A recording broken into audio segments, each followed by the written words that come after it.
Ya, saudara-saudara, kali ini kita akan coba berdiskusi, kita menyajikan materi biostatistik ya.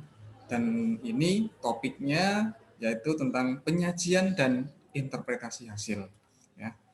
Oke, kita lanjut dalam materi ini ya. Pertemuan ini berarti ada dua hal yang akan kita bahas, yaitu penyajian data, kemudian interpretasi hasil. Kita bahas satu persatu. Nah, pertama nih kita tentang penyajian ya. Apa sih sebenarnya penyajian? Mudahnya kalau kita berkaitan dengan hidangan makanan, tentu ada istilahnya disajikan ya. Ini mirip-mirip juga dengan proses penelitian, saudara. Jadi kalau pada bahan makanan menjadi suatu makanan kemudian dihidangkan, awalnya adalah bahan mentah, diolah, dimasak, kemudian dihidangkan, disajikan. Nah, begitu pula dengan penelitian, saudara. Pertama ada bahan-bahan mentahnya, ya ini data-datanya. Kalau ini kita contohkan data mentahnya adalah tinggi badan mahasiswa, 100 mahasiswa di situ. Kemudian ada juga data jenis kelaminnya, perempuan laki-laki jumlahnya. Tapi data ini masih acak dan belum diolah.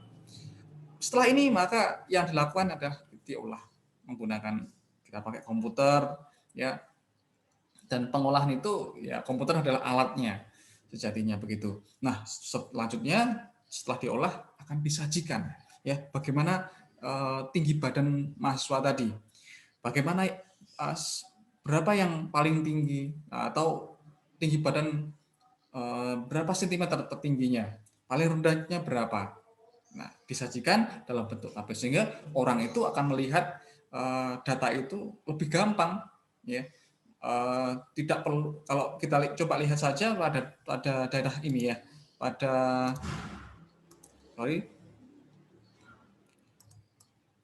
data ini ya, pada data ini sangat acak sekali, dan kalau mau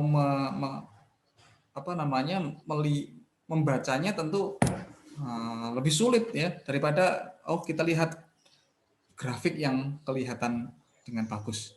Itu fungsi dari penyajian, saudara. Ya.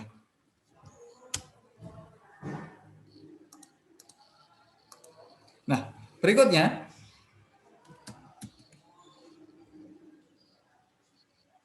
oke, sorry, ini saya coba hapus aja ya.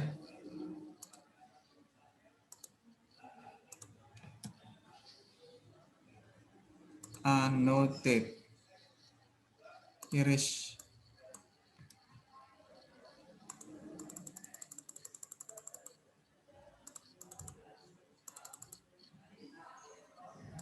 Oke, kita lanjut lagi.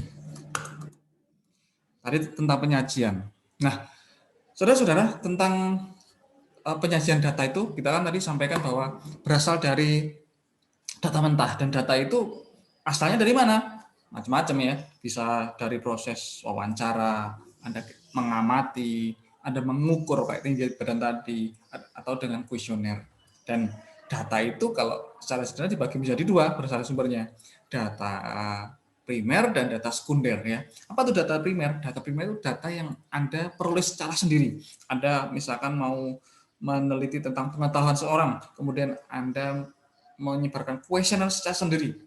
Hasilnya itu namanya data primer. Atau Anda wawancaranya sendiri, data primer. Bagaimana dengan data sekunder? Namanya juga sekunder. Ini data dari penelitian lain. Ya, Anda tinggal mengambilnya, mencuplik atau mengambilnya untuk Anda teliti. Dan itu sah-sah aja boleh. Ya, misalkan ya, Anda ingin meneliti tentang hubungan antara status kesehatan lansia ya dengan aktivitas fisik di kabupaten atau di Flores misalkan gitu ya. Nah, Anda sekarang di Malang ya, Anda gimana caranya? Misalkan di Flores itu ada data yang sudah tersedia, misalkan di dinas kesehatan, Anda bisa mengambilnya, Anda gunakan, tentunya dengan izin ya. Nah, itu Anda olah, boleh saja, dan itu akan ada hasil. Nah, oke ya, tentang data tadi. Dan kita tahu, tadi data yang hasil dari penelitian tadi, atau sekunder primer tadi, sifatnya masih kasar dan mentah ya, dan perlu diolah. Nah, untuk mendapatkan penyajian data, maka perlu diolah sesuai dengan keinginan Anda. Misalkan, saya ingin melihat yang tertinggi berapa, yang terendah berapa, ratanya berapa, itu namanya sesuai dengan keinginan, sehingga nanti bisa lebih mudah untuk diinterpretasikan. Nah, kemudian saudara, ini pertimbangan dalam menyajikan data ya, apa namanya, yang pertimbangan dari kelaziman angka, satuan ukur, tujuan penyajian, konsumen yang diperlukan menggunakan data ya. Oke, kita next saja. Kemudian, nah, masuk ke lebih inti lagi tentang bentuk penyajian datanya. Apa namanya? Bentuk data itu, kalau di awal tadi kita melihat ada grafik ya, grafik garis. Nah, sedangkan sebetulnya penyajian data itu bisa disajikan dalam 3 bentuk ya. Ada bentuk tabel, ada bentuk tulisan, ada bentuk grafik, diagram, atau gambar. Nah, tergantung Anda ingin seperti apa ya. Contoh penyajian bentuk tulisan. Kalau dalam tulisan, maka di situ ada angka dan ada kalimat, saudara. Contohnya gini, Anda menyampaikan di hasil penelitian Anda terkait dengan luas rumah sakit Kupang. Anda tulis rumah sakit Kupang seluas sekian ribu meter persegi, Jakarta seluas sekian ratus kilometer persegi, dan sebagainya. Ada angka, ada tulisan. Oke, kemudian bentuk penyajian bentuk tabel. Gimana dengan tabel? Maka ya ada tabelnya ya. Nah, tujuannya untuk membandingkan variabel-variabel. Variabel itu apa sih? Sesuatu yang diteliti atau melihat perkembangan variabel. Nah, melihat suatu data. Nah, ada baris, ada kolom. Jadi, jangan lupa yang mana yang baris dan mana yang kolom nih. Yang ke bawah atau yang ke samping. Ingat lagi ya. Nah, ini contohnya bentuk tabel ya. Ada judulnya, kemudian ini ada bagian-bagiannya, namanya ada box head. Namanya juga head, kepalanya, kotak kepala, bagian atas ada stup. Ini stup yang bagian sini, kiri ini, dan body tabel ya, bagian isinya. Jumlah, grand total, ada catatan kaki, ada sumber. Ya, misalkan Anda mengambil dari sumber mana ya. Catatan kaki misalkan ada kekurangan apa sesuatu, itu Anda bisa tuliskan di situ. Nah, bentuk tabel seperti ini ya, agak berbeda ya. Coba lihat kita yang ini dan yang bawah ini. Tentu ada sedikit perbedaan. Kalau yang bagian atas ini full ya, frame-nya atau garis-garisnya full. Nah, sedangkan ini enggak full ya. Kita lihat bagian head box ada saja sama yang bagian bawah. Nah, dan ini semuanya sah ya, semuanya sah. Akan tapi sekarang yang paling sering orang gunakan itu yang kedua ini. Ini namanya tabel bentuk terbuka ya. Tabel bentuk terbuka. Biasanya pada jurnal-jurnal itu tabelnya bentuknya seperti ini. Enggak full, ada garis-garisnya. Ya, next ya. Nah, ketentuan penyajian bentuk tabel, saudara, ada judulnya, ada stupnya. Tadi yang kita lihat di sini, ada judulnya di atas, ada stupnya, ada kemudian nomor tabel, catatan kaki, sumber. Catatan kaki itu yang saya tahu nggak semuanya harus ada. Ya. Kemudian bagian lain ya, jumlah catatan kaki, sumber data. Nah, ada yang perlu diperhatikan, saudara. Kalau misalkan Anda bikin tabel ya, Anda kemudian misalkan di halaman penuh itu atasnya ada tulisan, kemudian bawahnya itu ada isi tabel. Kemudian tabelnya ada yang bagiannya halaman tersebut dan halaman berikutnya. Itu tidak boleh ya, dilarang. Disarankan tabel tersebut harus satu halaman supaya orang itu bisa melihat secara penuh, secara utuh. Oke. Oke, seperti yang disampaikan tadi bahwa tabel itu ada dua bentuk, tertutup dan terbuka. Yang saya lebih pakai yang terbuka. Ya. Nah, ternyata saudara, tabel itu jenisnya macam-macam ya. Ada tabel induk, tabel teks tabel, tabel distribusi frekuensi, frekuensi relatif, kumulatif, relatif, dan tabel silang. Kita bahas saja. Ini yang tabel induk namanya juga induk ibunya tabel berarti dia. Ya, berarti tabelnya ini berisi informasi yang beraneka ragam, sangat terperinci. Nah, sorry. Nah, kemudian saudara, untuk yang tabel induk ini, ya, untuk yang tabel induk ini, contohnya adalah profil pelayanan kesehatan di Kecamatan Keboan tahun 2013 sampai dengan 18. Kita lihat di sini, ternyata datanya banyak, meliputi ada kunjungan KIA-nya berapa, imunisasi DPT-nya, DPT 3 berapa, TT-nya berapa, air bersih, indeks rasio TB, indeks rasio DPD. Artinya ini banyak data ya di sini. Variabelnya banyak. Ini disebut dengan tabel induk. Bagaimana tabel teks tabel. Spesifik saja. Ini kita lihat hanya khusus angka kematian bayi di sini. Tahunnya dan angka kematian bayinya, IMR. Ya. Kemudian bentuk yang sorry spesifik disebut juga sebagai tabel distribusi frekuensi. Jadi tabel teks tabel itu juga disebut dengan tabel distribusi frekuensi. Ya, coba kita lihat ini tabel distribusi frekuensi mirip aja ya. Mata pencarian hanya satu data. Oke, langsung tabel distribusi frekuensi. Kemudian ada lagi saudara, misalkan gini. Ada tabel frekuensi yang masih datanya itu masih acak, saudara. Masih belum terkategorikan. Contohnya ini nih, berat badan ya. Berat badan responden penelitian di Desa Salak tahun 2013. Datanya macam kayak gini ya. Maka gimana cara membuat tabelnya? Nah, kita lihat dulu. Nah, ternyata bisa dibuat seperti ini nih. Diklasifikasikan dengan interval ya. Ada intervalnya, misalkan berat badannya 32 sampai dengan 41 berapa, 41 sampai 50 berapa begitu ya. Bukan satu persatu 30 berat badannya 32 sekian orang, 33 sekian orang, 34 sekian orang, terlalu banyak dan sebaiknya kita buat interval gitu. Nah, gimana sih cara membuat interval ini? Bagaimana ketentuannya?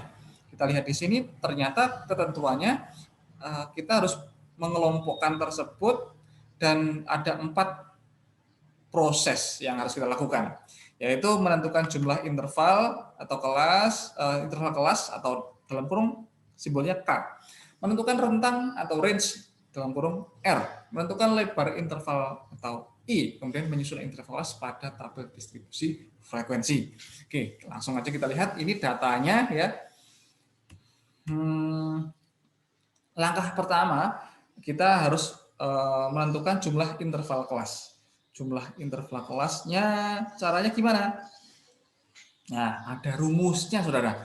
Rumusnya adalah namanya Sturges, mungkin bahasanya gitu ya, Sturges. Yaitu K sama dengan 1 plus 3,3 log N.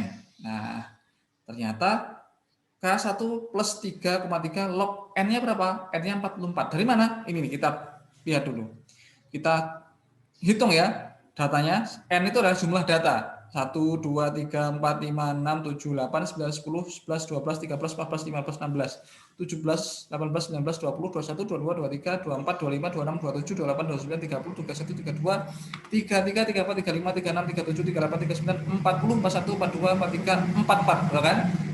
Nah, ini Anda bisa pakai kalkulator ya, log ini, log N, ini hasilnya 6,42 dibulatkan menjadi 7 kelas, karena ini merupakan data diskrit ya. Data diskrit itu membilang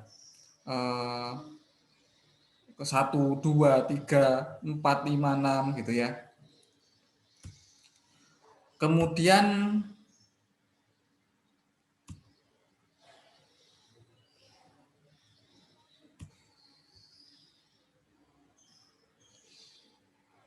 Berikutnya saudara,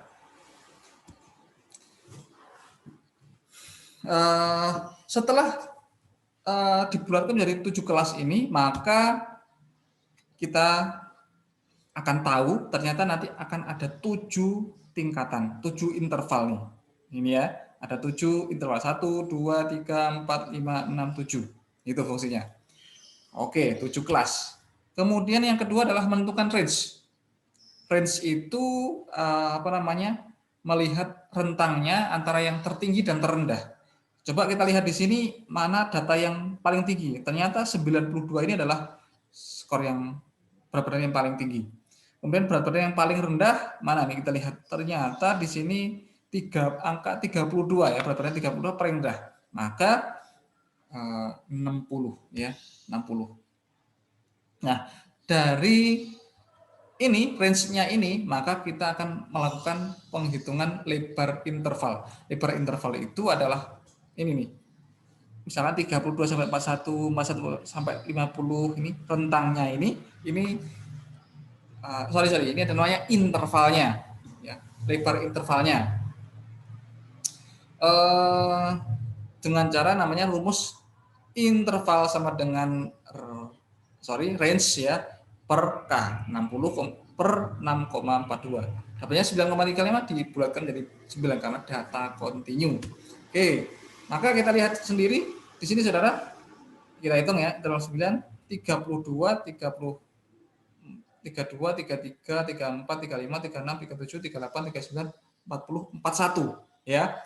Ulang lagi pakai tangan Anda, coba hitung 32, 33, 34, 35, 36, 37, 38, 39, 32, 33, 34, 35, 36, 37, 38, 39, 40, 41. Oh sorry, jadi ngitungnya langsung 33 ya. 32, 33, 34, 35, 36, 37, 38, 39, 40, 41 ya. Gitu ya. Ada 9 intervalnya. Dan seterusnya seperti itu. Dan ini yang akan kita hitung berapa berat badan yang antara 32 sampai 41, oh ada 6 orang, yang 41 sampai 50 ada berapa? 7 orang begitu. Nah, berikutnya adalah tabel distribusi frekuensi relatif ya. Tidak beda dengan tabel frekuensi biasa, hanya frekuensinya adalah bentuk presentase ya. Bedanya adalah prosentase. Ya, sepertinya sumber galinya sekian persen, ledengnya sekian persen, penampungan matahari sekian persen dan seterusnya. Ini yang kumulatif, ada tabel distribusi frekuensi kumulatif. Ada dua jenis, tabel distribusi kumulatif kurang dari dan tabel distribusi kumulatif lebih dari sama dengan. Ini kurang dari ya, kurang dari simbolnya, lebih dari sama dengan simbolnya seperti ini ya. Oke, ini tabel silang yang biasanya digunakan untuk analisis hubungan dua variabel. Jadi kalau misalkan ada nanti meneliti tentang hubungan A dan B, maka biasanya pakai ini yang ditampilkan. Oke ya. Lagi ini yang sangat gampang sekali tentang penyajian data bentuk grafik, diagram dan gambar. Ya. Ini supaya fungsinya adalah pembaca orang lain itu bisa melihat data tersebut secara umum, kemudian nggak perlu mempelajari secara rinci, ya. Dengan mudah melihat, oh ternyata prosentasenya sekian, ternyata yang paling tinggi sekian, prediksi ke depan bagaimana. Contohnya kalau misalkan Anda melihat grafik COVID ya, di grafik COVID, coba Anda googling aja, cari di website internet data COVID Indonesia, maka muncul COVID websitenya COVID ya, di seluruh dunia maupun di Indonesia ada, dan itu biasanya pakai diagram garis ya, diagram garis. Itu bisa melihat jumlah kematian pada hari tertentu, kemudian bisa melihat berapa yang positif, yang meninggal, yang sembuh ya kan, kalau lihat di data COVID. Kemudian bisa dilihat sekarang kan sudah setahun nih, setahun lebih bahkan. terjadi COVID itu. Anda akan melihat data mulai dari awal masuk Indonesia sampai dengan sekarang itu bagaimana, trennya bagaimana, gitu. Supaya juga bisa diprediksi, pemerintah juga akan bisa memprediksi bagaimana langkah-langkah selanjutnya. Itu fungsi dari grafik, misalnya gitu. Oke, seperti yang disampaikan tadi bahwa grafik memiliki alternatif fungsi dan tujuan untuk meramalkan sifat-sifat dan agregat data. Tujuan untuk bisa atau untuk membandingkan sifat-sifat yang ada, gitu ya. Kalau meramalkan, contohnya pada COVID tadi. Bentuk grafik itu ada grafik garis, ada histogram, poligon, ogive, scatter, radar, dan ini yang paling sering bentuk grafik garis ini. Bentuk histogram, ada balok-balok yang nempel-nempel seperti ini ya. Kemudian penyajian data grafik garis ya. Kemudian ini diagram kalau ini ya. Diagram itu kalau batang dia berjarak. Diagram lingkaran seperti ini ya. Diagram lingkaran ini totalnya sekian 100% tentunya. Kemudian diagram batang ya. Batang ada single bar, subdivided bar, ada multiple bar. Seperti apa? Ya. Ini diagram batang yang single. Single namanya kan juga single satu. Artinya satu per satu datanya RW1, RW2, RW3, RW4. Bisa bentuknya tegak lurus atau bisa miring juga. Kalau subdivided bertumpuk ya, ini ada zona 1 yang datanya bayi, balita, bumil. Nah, ini adalah diagram batang subdivided bar, bertumpuk. Kemudian diagram batang multiple bar. Ya. Ini multiple berarti kan banyak bar pada variabel ya. Wilayah A ini ada 3 seperti ini. Bedanya dengan ingat ya, bedanya dengan subdivided. Kalau subdivided bertumpuk ya dari bawah ke atas. Kalau multiple bar ini berdekatan seperti ini. Diagram lingkaran, kemudian, diagram lingkaran pun juga bisa digabung, lingkaran plus diagram batang, kayak gini nih. Modifikasi bentuk diagram Venn yang digabung dengan area batang sebagai penjelas. Contoh gini, rumah sakit ini datanya tentang pilihan pelayanan pengobatan pada masyarakat nih. Pengennya yang di rumah sakit 20%, dokternya 30%, lain-lain 67%. Tapi supaya jelas 67% itu apa saja, ternyata bisa diklasifikasi lagi pakai batang, puskesmasnya sekian persen, lain-lainnya sekian persen gitu ya. Atau piktogram. Piktogram itu menyajikan data secara visual ya, tentang satuan jumlah dengan gambar ya. Contoh kalau ini zona 1, 2, 3, 4, 5, ini ada gambar-gambar ambulan ya, per ambulan itu mewakili 10 ambulan ya.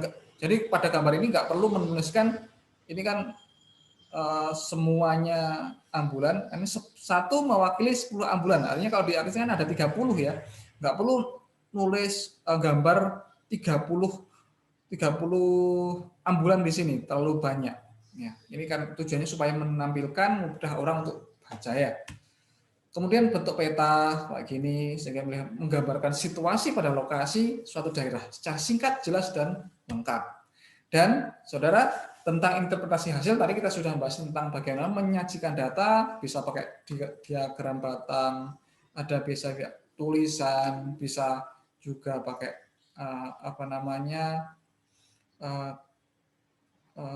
diagram lingkaran, bisa peta dan sebagainya. Dan tadi tabel, dan tadi ada juga jenis-jenisnya macam-macam. Sekarang interpretasi hasil. Nah, untuk interpretasi hasil ini, saudara, namanya juga interpretasi. Maka tujuannya supaya kita bisa memahami makna dari suatu hasil tersebut. Gitulah. Oke. Contohnya ini, saudara. Ini adalah data COVID di Indonesia ya. Ini pada 7 hari terakhir ya, saya screenshot dan ini datanya seperti ini. Dan ingat bahwa interpretasi hasil itu bukan membaca satu persatu. suatu apa namanya agregat data, bukan. Contohnya di sini nih, ini tanggalnya gimana nih? 1, 2, 1, sorry, 3, 6, 7, 8, 9, 3, 4, 5, 6, 7, 8. Oke lah. Ini per tanggal ya ini. Per tanggal mulai 3 April sampai 27 April. 3 April sampai sebulan ya, sebulan sorry. Ini data rata-rata 7 hari kayak gini digambarkan pakai dengan garis ini ya. Nah, saudara gini, dalam interpretasi hasil ya, hasil penelitian itu kan ada data deskriptif, ada data apa namanya, interpretasi deskriptif maupun bivariat multivariat. Yang bivariat ya, statistika deskriptif itu hanya menggambarkan resume atau ringkasan hasil penelitian, sehingga yang disebutkan hanya bagian-bagian penting saja berdasarkan teori yang diacu atau apa yang menjadi interest, apa yang diinginkan peneliti.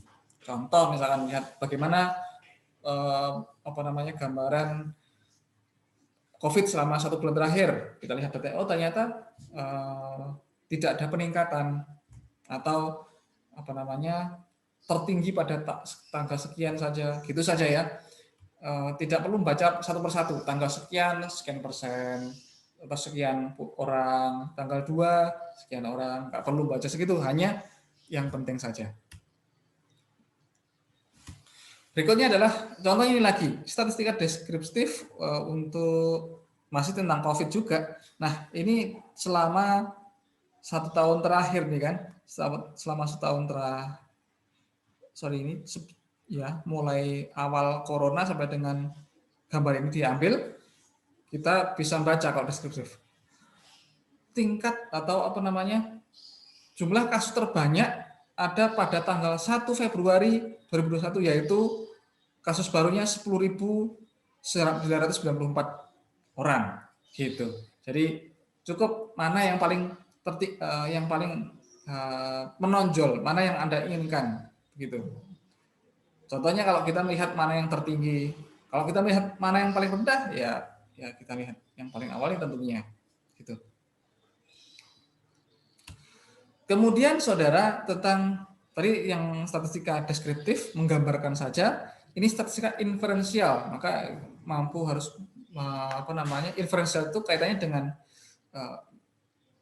mengambil kesimpulan dari misalkan perbedaan pengaruh hubungan dari dua variabel atau lebih ya inferensial. Kalau yang deskriptif kan hanya satu variabel saja. Nah ini yang inferensial itu yang bisa bivariat maupun multivariat atau melihat menyimpulkan bagaimana perbedaannya, pengaruhnya, hubungannya, korelasinya ditentukan oleh statistika inferensial. Nah contohnya ini nih, ada skripsi yang judulnya hubungan antara kehamilan remaja dengan kejadian depresi postpartum pada ibu postpartum di RSUD Wonosari tahun 2016. Maka kita lihat di sini apa sih yang diteliti, apa sih variabelnya? Variabelnya adalah kehamilan remaja dengan kejadian depresi. Ya, bisa seperti itu. Tapi ternyata ini penelitiannya multivariat ya, meneliti banyak sekali. Yang diteliti bahkan nggak hanya kehamilan saja, tapi kehamilan, paritas ya. Paritas itu jumlah melahirkannya, pendidikannya, jenis persalinannya, status perkawinan, dan kejadian depresi postpartum ini yang diteliti dia. Nah, hasil penelitiannya seperti ini dan analisa univariat ya. Kalau univariat kan satu variabel saja yang ditampilkan ya. Maka kalau paritasnya yang dilihat, oh ternyata mayoritas yang bukan primipara. Primipara itu apa? Primipara itu baru saja pertama kali primipara pertama kali hamil gitu ya. Nah, kemudian tingkat pendidikan terendahnya paling tinggi itu saja digambarkan yang univariat. Kalau ini juga bisa pakai ini besarnya. Bivariat, maka tentu melihat bagaimana variabel korelasi antara dua variabel. Kalau B, depresi dan kehamilan remaja dan kehamilannya. Ya, ini depresi itu bagi depresi postpartum, tidak depresi postpartum. Kehamilan itu dibagi menjadi kehamilan remaja dan bukan kehamilan remaja. Ini dilihat. Nah, ini yang dimaksud dengan tabel silang ya, seperti tadi yang di atas kita bahas di sebelumnya. Oke, ini juga tabel silang. Oke, saudara, itu tentang interpretasi data. Kalau interpretasi data, saudara, dalam bivariat, maka kita yang perlu perhatikan biasanya di p-value ya, nilai p-value-nya, 0, ininya, nilai p-value-nya. Nah, umumnya kalau misalkan melihat hubungan, pengaruh, korelasi, perbedaan itu lihat p-value-nya, kemudian nilai p-value-nya berapa, kurang dari 0,05, lebih dari 0,05, sehingga bisa menyimpulkan apakah ini ada perbedaan, apakah ini ada hubungannya, ada pengaruhnya, gitu. Itu saudara yang bisa saya sampaikan, semoga bermanfaat. Jangan lupa setelah ini Anda akan mengerjakan tugas sederhana semua, baik kelas statistik A, B, C, Anda wajib mengerjakan dan bisa melatih Anda supaya memahami materi ini. Terima kasih, semoga bermanfaat. Assalamualaikum warahmatullahi wabarakatuh.